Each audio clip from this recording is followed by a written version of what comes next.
Hello dear, good evening everyone.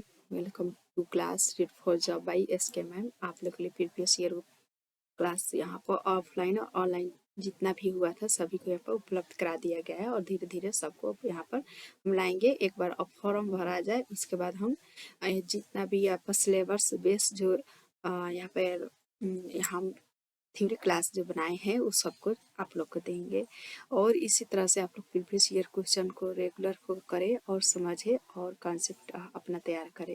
तो हम यहाँ पर क्वेश्चन आप लोग को दे रहे हैं जो 21 जनवरी 2022 का पेपर है। ओके, तो आप लोग यहाँ पर आए और इसको अटेम्प्ट करने का कोशिश करें। जो फर्स्ट क्वेश्चन हमारा है, फर्स्ट क्वेश्चन हमारा यही है, विकास डैश है। विकास कैसे होता है, किस प्रकार से होता है? तो हम सभी जानते हैं कि विकास जो होता है जीवन पर्यंत चलता है और विकास वातावरण और आनुवंशिकता दोनों को अंत क्रिया से होता है। विकास कहीं पर भी हो सकता है, विकास में बदलाव किया जा सकता है। ओके, तो आप लोग यहाँ पर ऑप्शन में देखेंगे और आप लोग पहचान लेंगे कि विकास जो है एक आयामी है। विकास एक आयामी नहीं, बहुआयामी होता है।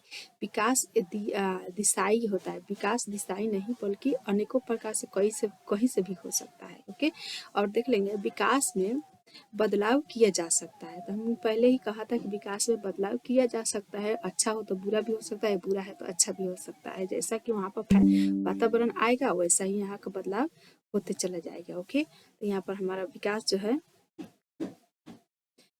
विकास में बदलाव किया जा सकता है। ओके, तो हमारा क्वेश्चन के आंसर जो थर्ड है, विकास में बदलाव किया जा सकता है, यही हो जाएगा। इनमें से कौन सा पूर्णत आनुवंशिकता द्वारा पूर्व निर्धारित होता है?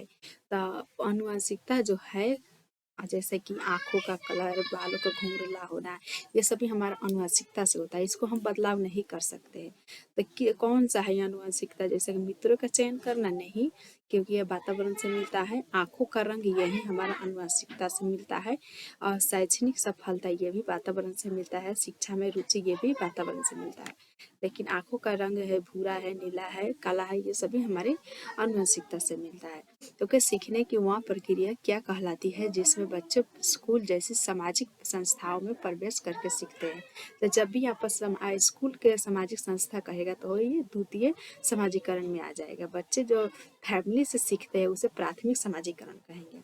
ओके, तो यहाँ पर द्वितीय समाजीकरण हो जाएगा। कोहलवर के भौतिक सिद्धांत, भौतिक विकास सिद्धांत में दूसरे स्तर पारंपरिक नैतिकता की तीसरी अवस्था को क्या कहा जाता है? तो यहाँ पर देखेंगे लेवल जो है, यहाँ पर 3 लेवल है और स्टेज जो है 6 स्टेज बताया है किसने? तो कोहलवर्ग ने। तो दूसरा लेवल का तीसरा स्टेज जो कौन है? यहाँ पर देखेंगे उसमें ये आज्ञा पालन और दंड जो है फर्स्ट स्टेज है और कानून और आदेश यहाँ पर है जो चौथा स्टेज है और सामाजिक समझौते और व्यक्तिगत आधार अभिविन्यास यहाँ पर पांचवा स्टेज है। और हमारा तीसरा स्टेज जो अच्छा लड़का और अच्छी लड़की अभिविन्यास यही है।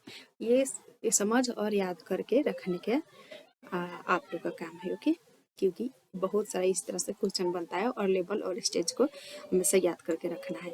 जीन पियाजे के सिद्धांत में वर्तमान स्कीमा द्वारा प्रवेश को समझ पाने की असमर्थता के कारण एक नए स्कीमा की संरचना क्या कहलाती है? तो यहाँ पर एक स्कीमा हम समझ रहे हैं नहीं और दूसरा स्कीमा को भी हम समझ ले रहे हैं, तो उसको हम क्या कहेंगे? यहाँ पर ऐड करने की बात नहीं कर रही है, डायरेक्ट प्लस करता है, मतलब कि कोई स्कीमा में हम कुछ ऐड कर रहे हैं तो पर आत्मसातीकरण होता है। लेकिन यहाँ पर संरचना, स्कीमा की रचना कहलाती है, उसको समायोजन कहेंगे। जीन पियाजे द्वारा इस तरह से विकास के बारे में बताया गया है।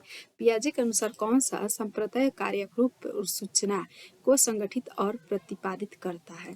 तो यहाँ पर देखेंगे कौन सा ऐसा कार्य है जो स्कीमा में हमारा जैसे कि सूचना कोई दे रहा है तो हमारे स्कीमा में जाकर बैठ जाती है, और कोई पूछे तो यहाँ पर या हम डायरेक्ट देखेंगे तो हम समझ जाएंगे कि ये सच में ये वही है। जैसे कि हम आप लोग देख रहे होंगे कि ये SKMM है, तो आप लोग को डायरेक्ट सूचना मिल जाएगी कहाँ पर था, स्कीमा में, तो इसी को स्कीमा कहा जाता है। और जिन पियाजे ने कोई भी सूचना को एकत्रित कर ले, संगठित करने को स्कीमा कहता है। स्कीमा में जाकर सभी ज्ञान सूचित हो जाता है। तो नेक्स्ट 7 नंबर क्वेश्चन आ गया हम।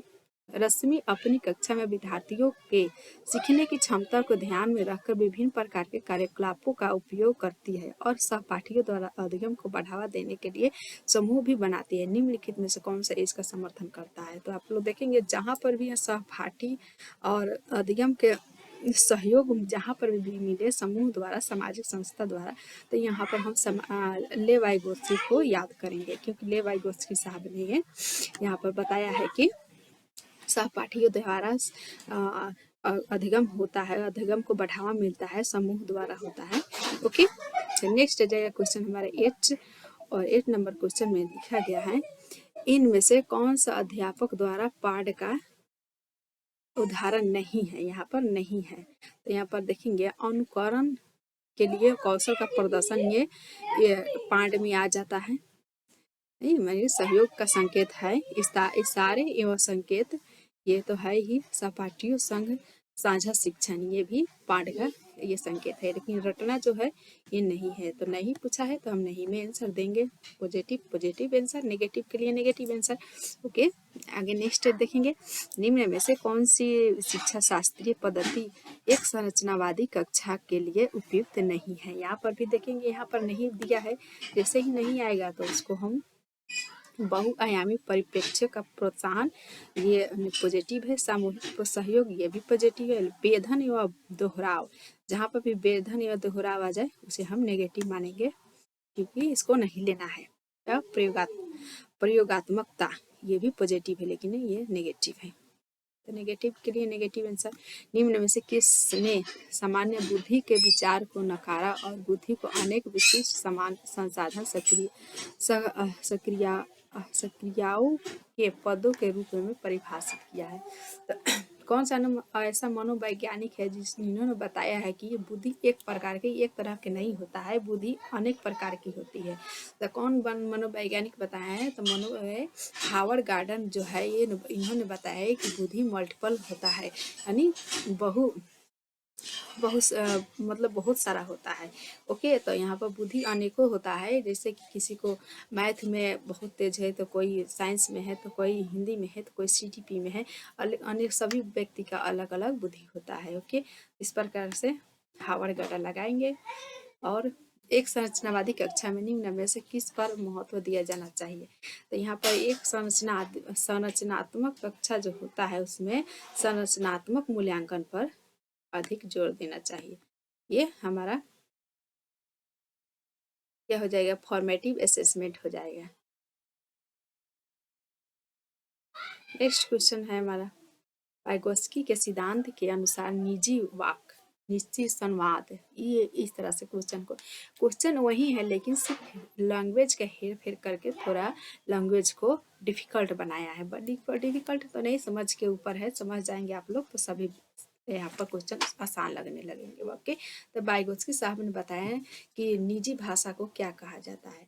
आत्म केंद्रीयता, ये इन्होंने तो जीन पियाजे ने बताया है। बच्चों के क्रियाकलापों और व्यवहार का अवरोधन, ये नहीं, जटिल कार्यों करते समय बच्चे को अप करके व्यवहार संचालन में सहायता देना। जैसे कि ये यहाँ पर कोई पेन है या फिर कुछ है, तो हम भी देखेंगे किस प्रकार का पेन है, कैसा है, कहाँ से आया है, नहीं तो हम खुद से बात कर रहे हैं, उसको हम जटिल कार्य करते समय बच्चों के व्यवहार जो संचालन में सहायता देता है उसी को कहेंगे। ओके, नेक्स्ट आ जाएगा लड़कियों को गुलाबी कपड़े और गुड़ियों से जोड़ा जाता है और लड़कों को नीले कपड़े व कारों से जोड़ा जाता है। इस ये कहने का मतलब क्या है, या किस से को दर्शाता है? तो ये जो है कि लड़का और लड़की में अंतर कर रहा है, इसे हम रूढ़िवादिता कहेंगे, जेंडर रूढ़िवादिता कहेंगे। ओके, इस तरह से क्वेश्चन बार बार ट्रेंड कर रहा है, तो आप लोग इसको समझेंगे और अच्छे से याद करके रखें। शिक्षा असफल हो जाती है जब बच्चे में यह अपेक्षा की जाती है कि वे प्राप्त ज्ञान को जीव करते हुए पुनः उत्पादन करें। तो ये सही है। ओके। और शिक्षा को असफल बनाया जाता है, बच्चे जैसे तैसे क्यों ज्ञान को अर्जित कर रहा है, नहीं कर मतलब अच्छा से ज्ञान को नहीं अर्जित कर पा रहा है और जो कहते हो बोल रहा है या फिर जो कहते सीख रहा है, तो क्योंकि यहाँ पर शिक्षा जो है असफल है। तो ये सही है। जानकारी का पूर्ण उत्पादन बच्चों को सीखने का अर्थपूर्ण घोषणा घोषक है।